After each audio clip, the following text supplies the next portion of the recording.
Hi, my name's Elma from twinsmommy.com, and in one of my Facebook groups that I have, I had someone post a question about how to start blogging again after a long break. How do you grow a blog audience after this, long break, and how do you jumpstart it? Especially when there is more competition, there is more blogs than ever that have been published. So what do you do? How do you navigate this new blogging journey so that you can grow an audience and make traffic and money and all of the great stuff as a blogger? So I'm going to share with you sort of my journey, my tips on what to do. I do have several blogs. I do want to talk about one of them in particular, which is Smart Mom Ideas. So this is Smart Mom Ideas. I took over this blog in 2017 from another mom who just couldn't blog anymore. She was overwhelmed with what she was doing already within her personal life. So I took over the blog and I started posting more. And my idea for this blog in the very beginning was to make high list posts. So for example, I wrote this post, 170 plus indoor and outdoor toddler activities to last mom hours. I wanted to really write these very high viral list posts, and you can see that it had over 12,000 shares. So it was a viral post. Some of the earliest posts on Smart Mom Ideas were viral and led me to gain massive traffic to this blog. But since this was, back in the day in 2017, 2018, I wasn't doing affiliate marketing. I didn't have an email list associated to this blog because I already had two already. I just wanted to grow my traffic sort of as a case study because I was creating a course, Ready Set Blog for Traffic, and I wanted to try these methods out to see, can I make this a Pinterest blog? Can I go and grow this? And it was successful. But over the years, I started focusing on SEO. So I learned more about SEO, search engine optimization, how to rank in Google. And so I started writing posts for Google. Now my content is different. I don't have high list posts anymore. I do have a writer to help me write the content. So I don't expect them to, spend hours sourcing 170 examples for this blog, right? So, here's 50, so maybe 50 or 60. That is fine. But the focus now for this blog is traffic on Google. I spent a whole year with my plan of making this more of a lifestyle blog. So instead of pregnancy and postpartum, which was known for this blog, was more pregnancy related content, I branched out to motherhood stuff, toddler, kids stuff, parenting things. And I did grow my traffic to over 10,000 page views, but now it's slowly dwindling down. I need to revive this blog. I'm not posting as often anymore. So maybe you're sort of in this boat as well, where you started your blog, maybe it was successful, and then you took a break, things and life got in the way, and the traffic isn't there anymore. Your audience isn't there anymore. How do you jumpstart that blog? How do you grow that blog audience again? Now, one of my first tips that I suggest for a type of blogger like this is to really use Pinterest. Pinterest is definitely the place to go for brand new pinners. You can grow your traffic easily with Pinterest still in 2023. I still talk about this. I started my niche site in 2022 and it is getting primarily Pinterest traffic. So Smart Mom Ideas still gets Pinterest traffic, but it's now getting more SEO traffic. It gets about 38% SEO traffic and 28% Pinterest traffic. I do not market this on Facebook or Twitter or any other social media platform. I do know that the social percent is from Pinterest. And so I did work heavily. So now most of the content is SEO and optimized, which is great. But I want to now leverage Pinterest, and I've been slowly doing that. For example, this post, amazing teacher appreciation gifts, was something that I found that Pinterest was promoting more on my profile when I saw these pins about teacher gifts. And I was like, well, this is a perfect post that I can put on Smart Mom Ideas because it is more of a lifestyle. I still want to promote that lifestyle content and still have parenting content and pregnancy content. So I thought, well, maybe I can do this. And so I'm grabbing Pinterest views with the content that I'm seeing. So if we go to my Pinterest profile and we go to the home feed, you can see what my feed is all about. So it's about toddler stuff. It's about parenting things, it's simple things. This is my pin here. So I'm going to see my pins in the wild here. Here's another one for Valentine's Day, which is long past that. I can see here, here, a summer pregnancy. Is that a keyword that I can use? Maybe I can go and find out if that's a keyword that I can use. So I can see what's popular. If I go, I can also just check here, summer pregnancy. Oh, and there's a lot of keywords associated with that. a style, outfits for work, casual, fashion, a lot of fashion, which is fine because I do have a post on Smart Mom Ideas about baptism dresses. So, and I do have one about mom bathing suits and maternity clothes. So I do have some fashion posts on Smart Mom Ideas that did well. So I can definitely write about summer pregnancy. So I am seeing what is popular. This is definitely a popular thing, right? So I am just trying to find what's popping on Pinterest, what I see on Pinterest, see if it's a trend, see if there are lots of keywords associated with it. So definitely that's the first step I would do, is write Pinterest worthy topics that will get those clicks and get those views. So the next thing you can do is start adding some free incentives. This can help you grow your email list, or it could just boost up your clicks to your pin. So for example, on Smart Mom Ideas, I have in the past added first trimester checklist in my title to use it for Pinterest. So when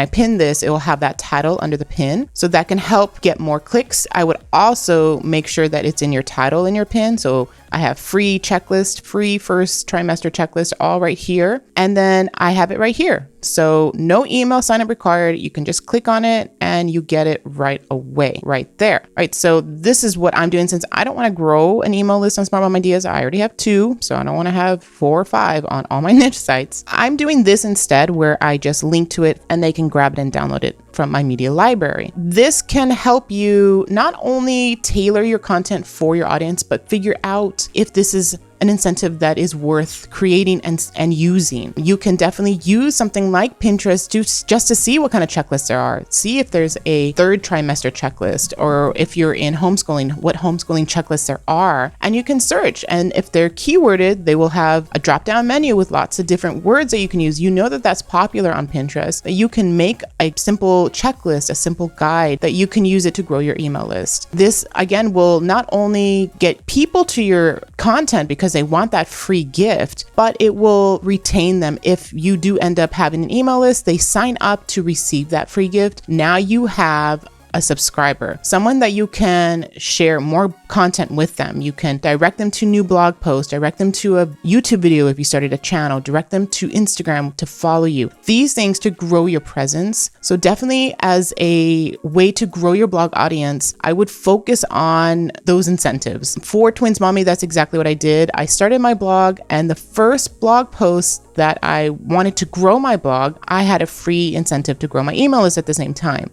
And that was my plan. I created this blog post to talk about how I'm going to grow Twins Mommy. And in that, I had a checklist so that people could follow along with me. These were the steps. And that exploded my blog right there. Something as simple as that can help you get that initial boost, get that initial audience. The next thing you want to do is really focus on your headline. So I would focus on sort of a list headline or an ideas headline. You can do like a how-to, that can also work. But I find that ideas and list do phenomenal on Pinterest. A lot of my posts still are list-based. 15 clever outdoor toy storage ideas. And this is an ideas post too. 50 amazing teacher appreciating gifts. This is 8 ways to use the DockATot that babies love, 12 baby shower venues for that special day. I am pairing my keyword in the beginning of this title, and then I'm using fun words, things that will entice people to click. So something like hands down, that's personal, that I want people to click on that. And this one, like seriously, what not to do after giving birth. So adding those emotional elements to get people to click. Now for Smart Mom Ideas, I don't do it too much. I do it more for my niche website, having emotional based words like I'm obsessed with this and things like that. I haven't done it for this blog. What I'm using works, but play around. Maybe you want to do something like,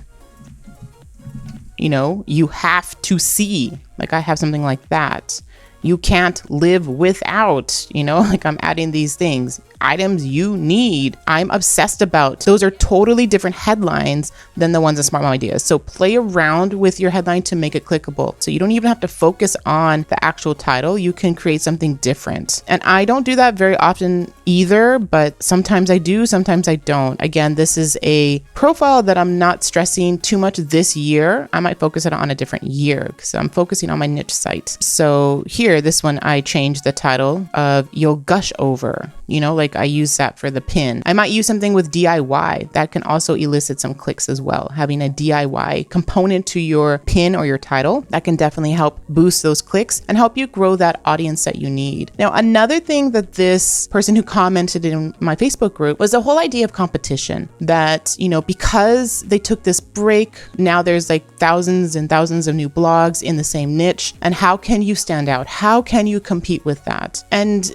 this is exactly what happened with my niche site. I mean, it's home decor and cleaning. There are thousands of pins about cleaning, thousands of pins about home decor. There's so many other blogs that have more traffic, have a stronger domain authority than Sponge Hacks. Yet I'm still getting traffic. I am still making money. I'm making $200 a month right now. I'm going to add more ways to make money so that hopefully it'll bump up even more. It is possible in the beginning to carve your little idea, your niche, your blog in a sea of other people. As far as the content, you know, you focus on being more personal based on the type of blog you want. Now, Twins Mommy is my personal blog, my passion blog, so I am very personal in that. But something like Smart Mom Ideas, I'm not that personal. I do have a ghostwriter, so she might weave in some of my stories, like as a mom of twins, something, something, something. And I might put some pictures of my twins here and there. But for the most part, the content on that blog is for everyone. So I don't share my story too much. But for you, if you really want to have that strong audience like I do with Twins Mommy,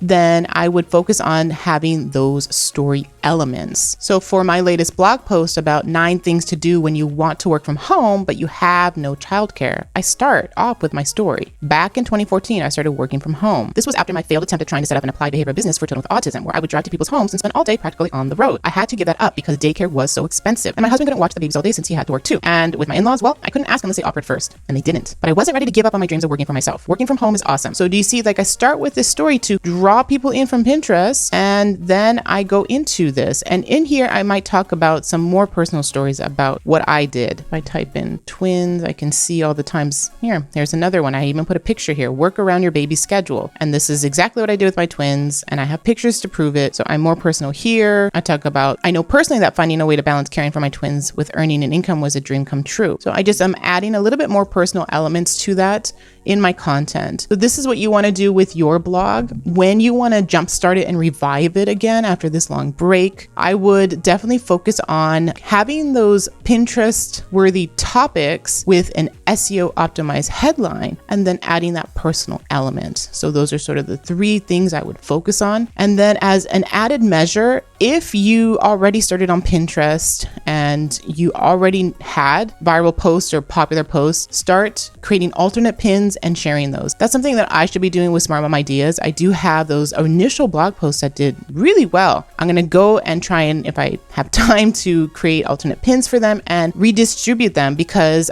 that can help me grow my views there and then grow my clicks to my site so I can get more traffic, right? Because I have ads on that site, and so I just need people coming to the blog to read it. I get that impression-based income. All right, so those are my tips to help you. Hopefully that helped you. Let me know in the comments below if there's anything that I missed, and make sure to like this video and give it a thumbs up. And if you haven't already, go ahead and enroll in my free Start a Blog course, Start, Grow, Earn. It's a 6-day email course, and it will give you the tools that you need to start a successful blog and some personal insider tips as well.